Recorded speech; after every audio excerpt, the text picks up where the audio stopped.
आज हम लोग बात करेंगे विंडोज को बनाने के बारे में कि हम लोग विंडोज किस तरीके से बना सकते हैं और हमने उन विंडोज को अगर रिप्रेजेंट करना है तो हम किस तरीके से करेंगे। जब हम लोग यहाँ पर विंडोज को बनाएंगे तो विंडोज की हम यहाँ पर दो चीजें बताएंगे, एक उसकी लंबाई जाहिर करेंगे और एक इसकी हम चौड़ाई जाहिर करेंगे।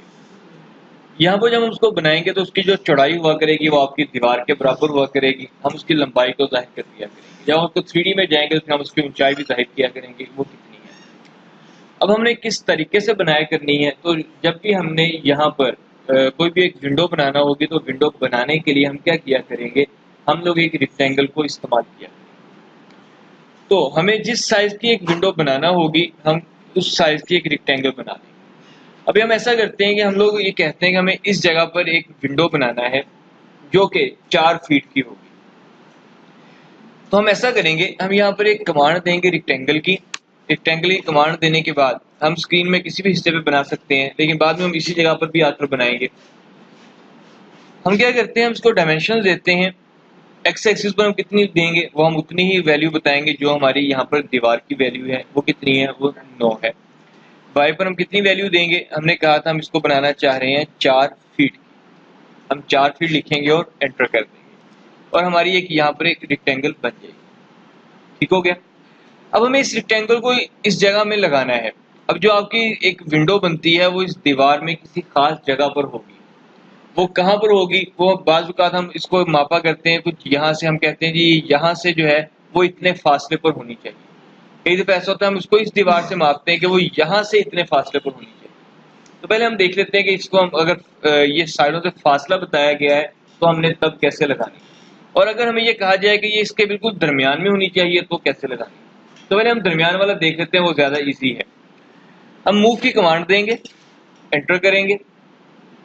इस वाली जो आपकी रेक्टेंगल बनी थी इसको हम सिलेक्ट कर लेंगे। आपसे ये कहेगा बेस पॉइंट, क्योंकि हमने मिड में रखना है, और मिड का मतलब ये कि ये जो आपकी रेक्टेंगल है ये भी आधी आपकी मिड के लेफ्ट साइड पर होगी, आधी राइट साइड पर होगी। तो इस रेक्टेंगल को हम क्या करते हैं, यहाँ मिड से सिलेक्ट कर लेते हैं। अब इसको हम मूव कर लेते हैं यहाँ पर। अब हम इस अपने कर्सर को इस लाइन पर मूव करें, जहाँ आपका मिड पॉइंट आएगा आपको वहाँ एक रेक्टेंगल नजर आ जाएगी, और सॉरी एक ट्राइंगल नजर आएगी, एक त्रिकोण नजर आएगी। हम वहां पर आकर क्या करेंगे, क्लिक कर देंगे। ये जो होगी हमारी बिल्कुल उसके दरमियान में आ रही है। आप इसको देखना चाहें कि ये दरमियान में आ रही है या नहीं, आप कमांड दें DLI की। हम इसका यहाँ से लेकर यहाँ तक का फासला मापते हैं, ये आता है 5 फुट और 6 इंच। हम इसका यही फासला जो है यहाँ से यहाँ तक का मापते हैं, ये हमारे पास आता है 5 फुट 6 इंच। हमें कैलकुलेट करने की जरूरत नहीं पड़ी, हमने क्या किया, सिर्फ मिड पॉइंट्स को इस्तेमाल कर लिया। ठीक है, ये तो हो गया हमारा पहला तरीका। अगर हमें ये कहा जाता है कि आपने एक विंडो लगाना है जो कि इस वाली दीवार से 6 फीट के फासले पर, अब हमें कैसे पता लगेगा 6 फीट का फासला कहां पर है। एक तरीका तो ये हो सकता है कि हम यहाँ पर एक लाइन लगा लें 6 फीट की, और बाद में हम उस लाइन के एंड पॉइंट पर इसको उठाकर रखें। लेकिन हम उसकी बजाय हम एक और तरीका इस्तेमाल करते हैं। हम ऐसा करते हैं, मूव की कमांड देते हैं इसे, और इसको हम इस कॉर्नर से पिक कर लेते हैं और यहाँ पर हम इस कॉर्नर पर लाकर रख लेते हैं। ठीक है, अब ये हमारी स्टार्टिंग पॉइंट पर आ गई। अब हमने इस विंडो को यहाँ से 6 फुट आगे बनाना है, तो हम सिंपल क्या करेंगे, मूव की कमांड दे देंगे। हम इसको यहाँ से सिलेक्ट करेंगे, ये वाला इसका हम पॉइंट सिलेक्ट करेंगे। ऑर्थो ऑन कर लेना है आपने। ऑर्थो ऑन करने के बाद जिस सिमत में आप इसको मूव करना चाहते हैं, कर्सर को उस सिमत में मूव कर दें, और जितना मूव करना हो उतना फासला लिख दें। जैसे भी हमने करना है 6 फीट, हम क्या करेंगे, यहाँ लिख देंगे 6 फीट और एंटर कर देंगे। हमारी जो रेक्टेंगल होगी उतनी आगे मूव हो जाएगी। और ये सिर्फ यहाँ पर विंडो के लिए नहीं, जहां भी आपने जब मूव करना होगा तो मूव के लिए आप एक खास डिस्टेंस पर मूव करना चाहते हैं, आप उसको उस डिस्टेंस की वैल्यू दे सकते हैं। अब हम देखते हैं क्या ये उतना मूव हुआ है, तो हम DLI की कमांड देते हैं और हम यहाँ से देख लेते हैं कि यहाँ से लेकर यहाँ तक का कितना फासला आ रहा है। वो हमारे पास 6 फीट आ रहा है। ठीक है, यहाँ तक। अब यहाँ पर एक चीज पर हमने गौर करना है कि जब हमने इसको मूव किया है तो मूव करते हुए हमने इसको ये वाले जो पॉइंट था इस पॉइंट को सिलेक्ट किया था। कुछ ऐसे हमने किया था, हमने लिखा था मूव, एंटर किया, इसको हमने सिलेक्ट किया, और जब हमें कहा जाता है बेस पॉइंट सिलेक्ट करें, तो हमने ये वाला पॉइंट सिलेक्ट किया था, ठीक है। अगर हम ऐसा करें कि हम ये वाला पॉइंट सिलेक्ट कर लें तो क्या होगा, बेसिकली करता ये क्या है, जिस पॉइंट को आप सिलेक्ट करते हैं ये डिस्टेंस वहां से मेजर करना स्टार्ट करता है। हम इसको यहां से सिलेक्ट करते हैं और इसको हम नीचे की तरफ मूव करते हैं, और इसका जो क्लस्टर है नीचे की तरफ कर देते हैं और लिख देते हैं यहाँ पर 6 फीट। 6 फीट लिखकर हम एंटर कर देते हैं। अब हम देखते हैं कि जो यहाँ पर फासला है वो कितना बन रहा है। हम DLI की कमांड देते हैं,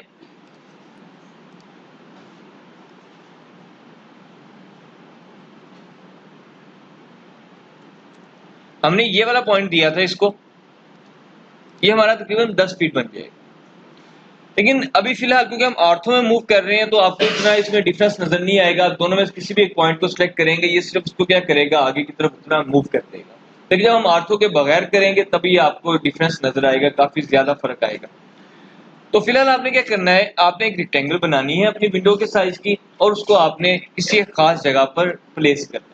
अभी फिलहाल आप क्या करेंगे, जो आपके रूम्स वगैरह हैं इनमें आप मिड में कर लें, या जैसा भी आप डिजाइन बना रहे होंगे उस डिजाइन के मुताबिक आप उसको प्लेस कर लें। अब ये जो हम यहाँ पर बना रहे हैं, ये आपकी विंडो को भी हमने सिर्फ एक जगह दी है, हमने इसको रिप्रेजेंट कैसे करना है। जैसे लास्ट टाइम हमने क्या किया था, दरवाजे को हमने एक आर्क के जरिए से रिप्रेजेंट किया था। हमने वहां पर एक छोटी सी कॉस्ट लगा ली थी और हमने कहा था ये हमारा दरवाजा होगा। अब ये आपने कैसे जाहिर करनी है, तो जब भी हमने विंडो को जाहिर करना हो तो इसके दरमियान में हम 2 लाइनें लगाया करते हैं। अब वो लाइनें कैसे लगानी है, हम पहले एक एक्सप्लोड की कमांड दे देते हैं ताकि ये जो रेक्टेंगल थी आपकी ये एक्सप्लोड हो जाए। अब इससे क्या होगा, आपके इसके जो ये किनारे होंगे मुख्तलिफ बन जाएंगे। अब इसके बाद आप ऑफसेट की कमांड दे लिया करते हैं।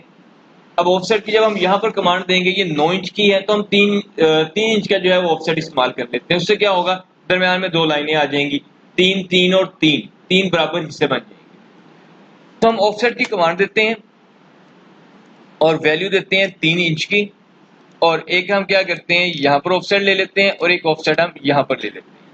तो ये जो हमने यहाँ पर एक 4 लाइनें बनाई हैं, ये जो हमारी रिप्रेजेंटेशन है, ये रिप्रेजेंटेशन हम विंडो के लिए इस्तेमाल करते हैं। तो जब आप इसको बनाएंगे तो बनाते हुए आप इसके लिए जो कलर इस्तेमाल करेंगे आप अपनी मर्जी का इस्तेमाल कर सकते हैं। तो फिलहाल यहाँ पर आप देखेंगे तो बाय लेयर लिखा होता है, यानी कि आपने जो भी लेयर को कलर दिया हुआ है उसके मुताबिक आपकी उस विंडो को कलर मिल जाता है या आपके ऑब्जेक्ट को कलर मिल जाता है। अभी तक आपने सिर्फ कलर को इसी तरह से सेट किया है, आप अपनी लेयर के अलावा भी अपने कलर को सेट कर सकते हैं। यहाँ पर एक आपके पास बार आ रही होगी, इसको हम प्रॉपर्टीज बार कहा करते हैं। यहाँ पर आप देखेंगे लिखा होगा बाय लेयर। बाय लेयर का मतलब ये होता है कि जो लेयर का कलर है वही कलर आपके ऑब्जेक्ट्स को दे दिया जाए, आपके ऑब्जेक्ट्स को वही कलर मिल जाएगा। अब यहाँ क्लिक करें, आपको मुख्तलिफ कलर्स नजर आ जाएंगे। तो जो भी कलर आप यहाँ से सिलेक्ट करना चाह रहे हैं आप उसको सिलेक्ट कर सकते हैं, और ये जो कलर होगा आपका आपकी लेयर के अलावा। आप अपनी लेयर को कलर देना चाहते हैं लेयर को कलर दे दें, अपने ऑब्जेक्ट्स को कलर देना चाहते हैं अपने ऑब्जेक्ट्स को कलर दें। लेकिन बेहतर तरीका फिर से मैं यही कहूंगा वही है कि आप लेयर्स को कलर दें और विंडोज के लिए एक अलग लेयर बना लें और वहीं पर आप उसको एक अलग कलर दे दें, ताकि जब भी आप उसको रिप्रेजेंट बाद में करना चाहें आपके लिए रिप्रेजेंटेशन आसान हो। आप अगर किसी जगह पर लाइन को चेंज करना चाहते हैं, क्योंकि अभी हम ये प्रॉपर्टीज का जिक्र कर रहे हैं तो आप यहीं पर देख लें साथ में, ये जो आपकी बार है प्रॉपर्टीज बार है। आप किसी भी जगह पे लाइन को चेंज करना चाहते हैं, हम इस वाली लाइन को देख लेते हैं। आपको ये जो लाइन आती है ये कंटिन्यूस लाइन कहलाती है, सीधी लाइन है बिल्कुल। आपकी जो पेंसिल है इसको हम उठाए बगैर मूव कर रहे हैं। हम इस लाइन को तब्दील कर सकते हैं। बाज़ औक़ात आप देखते हैं डैशेस वाली लाइन इस्तेमाल होती है, कुछ जगह पर हम डॉटेड लाइन इस्तेमाल किया करते हैं। कहाँ कौन सी लाइन इस्तेमाल करनी इसका जिक्र हम करेंगे कुछ देर के बाद। अब इस लाइन को सिलेक्ट करें या सिलेक्ट कर लें या ऊपर से लाइन आप पहले चेंज कर लें। आपको पता है अब तक पहले बना होगा तो हम सिलेक्ट करके बाद में चेंज कर लिया करते हैं, या हम चेंजिंग करने के बाद बना लिया करते हैं। आपको यहाँ पे लिखा नजर आएगा बाय लेयर, ये लाइन टाइप है, आपकी लाइन किस तरह की होगी। तो ये भी आपकी जो है उसके मुताबिक ही है जो आपने लेयर में सेट की हुई है। अब यहाँ क्लिक करें, आपको मुख्तलिफ लाइन्स नजर आएंगी। यहाँ पर सिर्फ 3 होंगी, बाय लेयर, बाय ब्लॉक और कंटिन्यूस। अब यहाँ पर लेयर वाला काम तो कर चुके हुए हैं, ब्लॉक हम कुछ अर्से के बाद बनाएंगे। यहाँ पे लिखा होगा अदर्स, आप इस अदर पर क्लिक करें, आपके पास यहाँ पे एक लाइन टाइप मैनेजर ओपन हो जाएगा। इसके अंदर जितनी भी लाइंस आपने उस ड्राइंग के अंदर ऐड की हुई हैं वो सारी की सारी आ रही होंगी।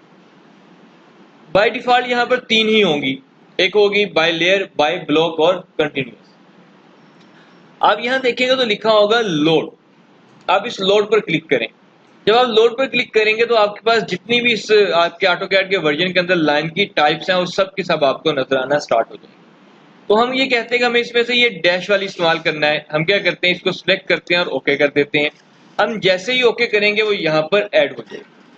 और अगर किसी ऐड वाली को डिलीट करना हो जो ऐड हो चुकी हो, आप इसको सिलेक्ट करें, डिलीट पर क्लिक करेंगे, वो डिलीट हो जाएगी।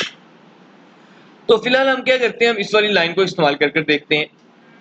हमने इसको लोड कर लिया, अब हम इसको सिलेक्ट करते हैं और यहाँ पर आकर हम इस पर क्लिक कर देते हैं। हम जैसे ही क्लिक करेंगे हम देखेंगे हमारी जो लाइन है इसकी टाइप तब्दील होगी। हम इसी तरह से इसको डॉटेड में भी तब्दील कर सकते हैं, इसको हम डैश और डॉट, हमारे पास मुख्तलिफ टाइप्स होंगी, हम उनके अंदर इसको तब्दील कर सकते हैं। तो इसी में आप यहाँ पर देखेंगे तो आपको एक चीज लिखी नजर आएगी, लाइन विड्थ। हम अपनी लाइन की चौड़ाई को या इसकी मोटाई को बढ़ा सकते हैं। यहाँ पर भी बाय लेयर होगा, लेयर के मुताबिक है, लेकिन आप इसमें देखेंगे मुख्तलिफ आपके पास की थिकनेस होंगी। आप जिस थिकनेस पर क्लिक करेंगे उस थिकनेस के मुताबिक आपकी जो लाइन की थिकनेस होगी वो तब्दील हो जाएगी। अब यहाँ पे कुछ लाइंस होती हैं जिनकी थिकनेस को आप चेंज कर सकते हैं, कुछ लाइंस हैं जिनकी थिकनेस को आप तब्दील नहीं कर सकते। तो जो कंटिन्यूस वाली है आप उसको तब्दील कर देख लेना। और ये थिकनेस जो है यहाँ से हम कम ही तब्दील किया करेंगे, हम इस्तेमाल करेंगे पॉली लाइन को आगे कुछ देर तक। तो जो पॉली लाइन होगी आपकी, हम उसके जरिए से ज्यादा काम किया करेंगे। तो आज का जो काम है आपका वो विंडोज को बनाने का ही है। आपने विंडोज को बनाना है और उसको खास डिस्टेंस तक मूव करना है। और फिर आपने और क्या करना है, आपने एक मैप बनाना है। अभी तक आपने जो एक मैप बनाया था उसमें आपने सिंपल ये किया